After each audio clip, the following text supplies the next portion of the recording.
Olá, pessoal, chegamos ao 7º episódio do programa Olhares Juvenis, essa iniciativa que conta aí com a parceria do Departamento Nacional de Escola Dominical e com a Confederação Metodista de Juvenis e também as federações de juvenis de cada região. Meu nome é Felipe Davi, eu faço parte da equipe de redação da Flâmula Juvenil, que é justamente a revista que está norteando toda a nossa conversa dessa primeira temporada desse programa, onde nós estamos conversando a respeito da maturidade cristã, baseado no tema Crescer, sobre fé, maturidade e relacionamentos. Essa que é a revista que a Igreja Metodista está lançando neste primeiro semestre de 2021, para quem é adolescente, pensando a maturidade cristã em uma série de perspectivas. E esse episódio, o episódio 7, ele está justamente localizado na segunda unidade, que pensa a maturidade cristã a partir de algumas cartas do Novo Testamento. E para conversar com a gente aqui, conversar comigo nesse episódio, eu queria convidar essa dupla que arrebentou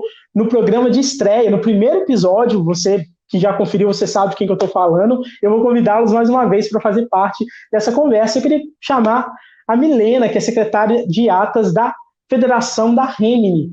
Milena, seja muito bem-vinda. Obrigada, Felipe. Olá, pessoal, tudo bom? É muito bom estar aqui de volta, é um prazer. E é isso, vamos conversar um pouquinho, vamos falar sobre tradição. Essa revista está muito boa, então eu convido você a adquiri-la. E é isso, vamos lá, estou muito animada novamente de estar aqui com vocês. Isso aí, completando nosso time, mais uma vez conosco o Kaique, que é presidente da Federação de Juvenis da 5ª Região. Kaique, seja muito bem-vindo. Fala, galera, mais uma vez, muito legal estar aqui de volta com vocês. Vai ser um prazer a gente estar aí conversando nessa 7ª lição da nossa revista. É isso aí, como nós já adiantamos, o tema da lição e do nosso episódio é 1 Coríntios, cuidando da nossa tradição. E você que já tem nos acompanhado aqui sabe que nós não temos o costume de ler o texto bíblico, mas nós te convidamos a você fazer isso na sua casa para aproveitar melhor nosso episódio. E o texto bíblico dessa lição é 1 Coríntios 11, do versículo 17 ao 34. E nesse versículo nós vemos ali como que Paulo, de fato, ele utiliza da tradição, como que ele valorizava a tradição. E pensando nisso, a partir desse texto bíblico, eu queria saber de você, Kaique, o que nesse texto bíblico te chama atenção e você gostaria de destacar? Olha, eu acho legal a gente destacar nessa lição e lendo esse texto bíblico é a percepção de Paulo, aquilo que ele tinha de tradição, aquilo que ele tinha de riqueza de Jesus, com aquilo que a igreja primitiva estava transformando apenas simplesmente em um rito, né? Em um acontecimento normal ali, comum, sendo que aquele ritual, sendo que aquela celebração era lembrando do que Jesus tinha feito, era lembrando da obra de Jesus, né? Então, essa percepção de Paulo é muito importante. É muito legal mesmo a gente pensar a respeito disso, né? E aí, para quem já leu esse texto, sabe que esse rito e essa celebração que o Kaique cita é a Santa Ceia, né? Mas tradição não se resume só à Santa Ceia, né, Milena? O que você poderia trazer de contribuição daquilo que a lição pontua a respeito de tradição? Muito legal essa pergunta, e eu acho que o que me chamou a atenção é que a tradição, ela está na nossa essência, né? Na essência de sermos cristãos. A nossa religião é uma religião que foi passada de pai para filho, então ela tem uma tradição, ela foi de geração, então é uma religião falada, é uma religião vivida, né?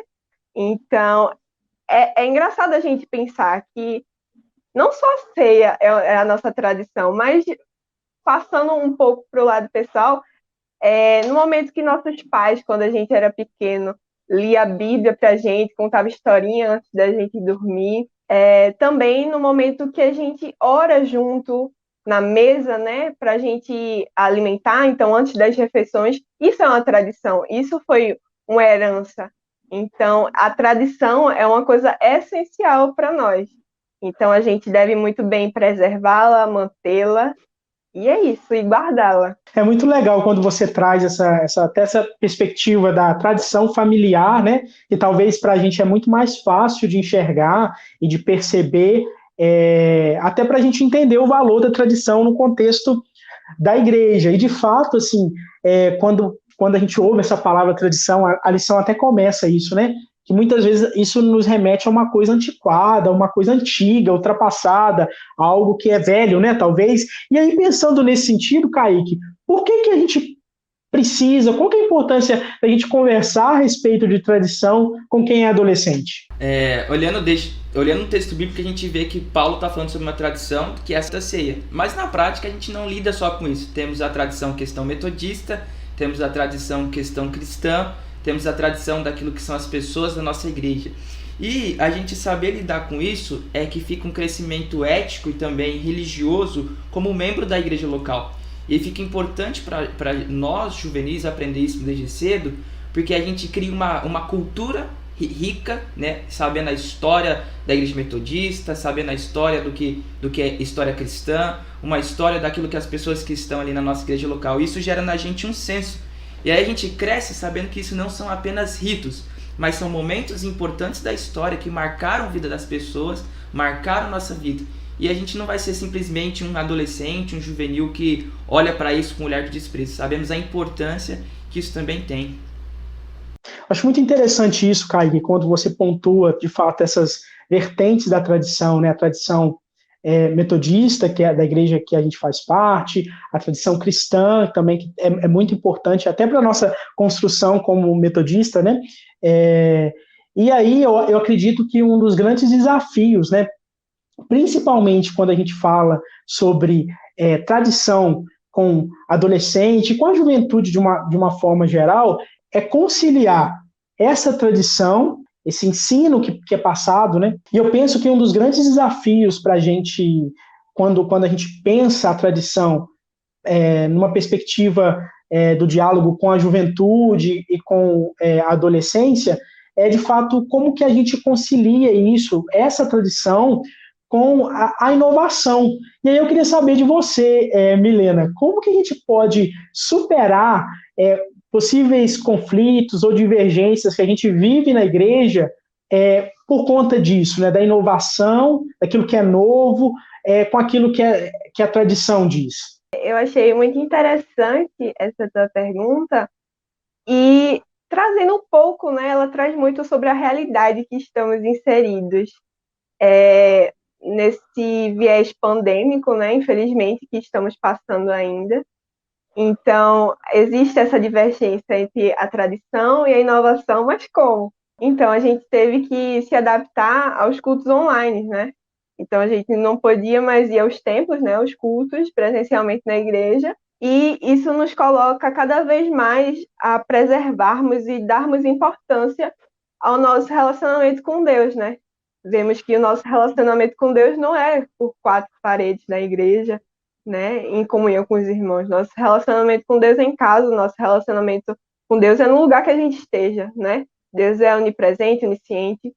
Então, a gente dá mais valor ao nosso relacionamento com Deus, né? Isso é um grande desafio, né, que essa situação nos proporcionou. E aí, Kaique, pensando sobre isso, tudo que nós já conversamos aqui, para você, quais são os desafios que essa lição traz para quem é juvenil? O legal dessa lição é a gente conseguir diferenciar duas coisas, o comodismo e o que é tradição.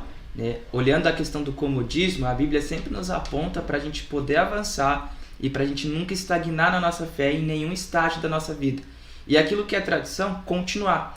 Então, como juvenil, principalmente olhando nesse olhar, eu acho que seria importante a gente olhar o que é tradição, preservar a tradição, mas sempre que possível a gente também trazer inovação, né? Não ficar no comodismo, sempre trazer inovação. E aí eu faço uma reflexão, uma ilustração da seguinte forma: sempre que possível, troco a embalagem do presente, mas deixo o presente, o conteúdo, sempre da mesma forma, que é a essência, né? Então entregue o conteúdo, entregue aquilo que você for fazer de formas inovadas, de maneiras diferentes, mas a essência procura sempre deixar a mesma, porque isso é uma cultura nossa, isso é uma riqueza nossa, é um padrão nosso. Isso é muito importante. E para você, Milena, o que você acha que essa lição traz de desafio para quem é juvenil? Eu acho que para quem está lendo essa lição e viu uma importância grande que Paulo traz é sobre a ceia, né? O quanto a ceia é algo tradicional para nós e o quanto ela significa para nós. Bem, como o Kaique falou, os rituais, eles não servem só para ser lembrados, né? Mas eles servem para ser vividos de fato. Então, a ceia é um momento tão especial, talvez você nem dê tanto valor, porque seja algo tão cômodo para você, né? Algo que foi falado aqui. Você sabe que todo domingo você toma a Santa Ceia, e você vai lá, pega o pão, pega o cálice, e você toma aquilo. Mas você tem dado o real sentido, a real importância, sabe? O sacrifício perfeito morreu por você. Então, aquele momento é para ser vivenciado. Não deve ser feito de qualquer maneira, né? Ele até fala aqui no texto. Então, se examine, tome aquilo e vivencie aquele momento de fato. Saiba que o Deus perfeito morreu pela sua vida, né? Pela minha e pela sua vida. E a partir disso somos livres, somos libertos, somos salvos. E a partir disso temos total acesso ao Pai, né?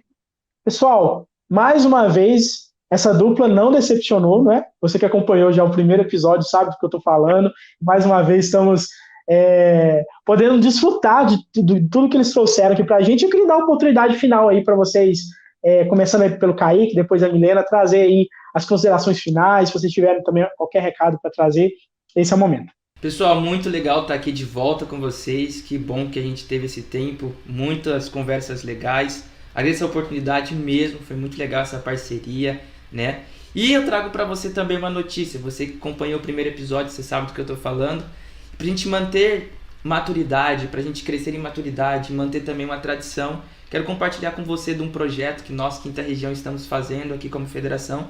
Nós estamos escrevendo um livro, um lindo material, muito legal, falando sobre identidade firmada em Jesus, sobre como nós temos uma missão nesse mundo e como é importante também a gente viver uma tradição do Evangelho, aquele Evangelho que cura as pessoas, que traz amor, que liberta, que restaura, que tem o poder de Deus vivo, né? Assim como era em Atos. E eu quero compartilhar com você. Se você tiver interesse, chama a gente lá no Instagram, @femejuquintarre, ou também talvez no meu, eu vou conseguir te passar mais informações, @KaiqueMedeiros_, para você estar adquirindo esse material. Eu tenho certeza que você vai curtir muito e vai te abençoar muito. E não é só para juvenil, tá? Você que é conselheiro, você que é pai de adolescente, você que é pastor, acho que vai ser muito legal você ter esse material também. Deus abençoe, galera, foi um prazer. Gente, eu quero dizer que eu estou muito feliz, foi uma oportunidade única, muito grata, né, por essa oportunidade, e agradecer mesmo. Peço que você assista até o último episódio, eu sei que vai ser algo enriquecedor para a sua vida. Deus vai trabalhar grandemente no seu coração, assim como está trabalhando no nosso. Um beijo da Remini, um beijo do Nordeste caloroso, e é isso. Pessoal, chegou até aqui, deixe seu comentário, like, compartilhe esse vídeo ou esse podcast com seus amigos e amigas para que esse conteúdo vá ainda mais longe. Lembrando que são, no total dessa temporada, 23 episódios que você pode conferir e maratonar. Pessoal, muito obrigado e até a próxima.